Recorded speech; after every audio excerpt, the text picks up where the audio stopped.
sobrang massive Hinnomycin na ginawa ko guys. After waiting for 30 minutes, 100% fully grown na siya. Teka, sobrang laki, abay, hindi ako ngani makalabas. Tulong!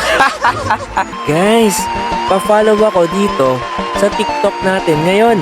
Fake Streamer Official. Papuso naman dyan at pa-follow.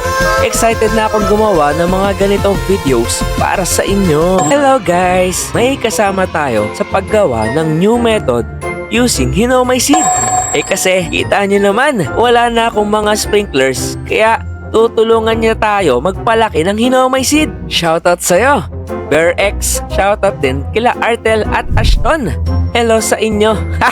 Bago tayo magsimula sa ating panibagong method, aba, magpuso sa video at magsi-follow. First thing na gagawin natin ay mag-shovel or reclaimer ng mga planted trees para may space tayo sa gagawin nating Hinnomycin method. Hindi pa to napapatch! Sorry, sugar apple trees. Magmala sugar apple seeds muna kayo. Eto na guys.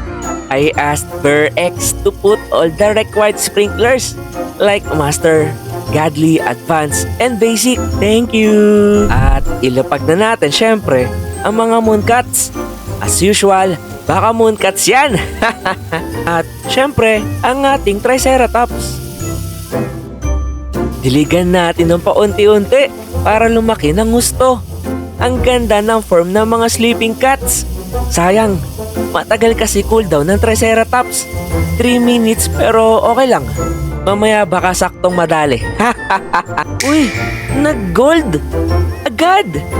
First try! Heto na pala ang pinakatubo. Parang nalilitan ako masyado. Ngani, mali kaya?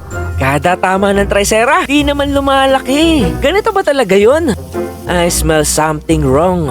Tinubuan ng pakpak, malaki naman na siya. Good, pero... not satisfying. Teka, open muna tayo ng mga sen eggs. Baka makahatch tayo ng kitsune. Ay, wala nga ni.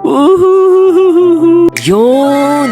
Agang! Parang logo na hindi maintindihan. Medyo malaki. Pero tara, palakihin pa natin ng gusto.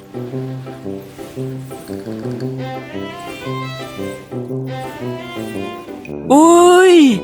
Gumaganda ang form! It's getting fluffy!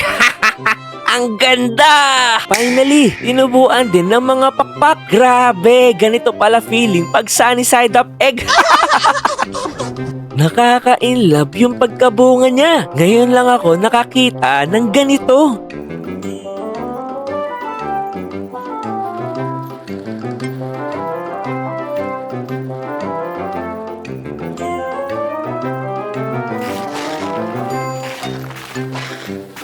%49 pa lang yun.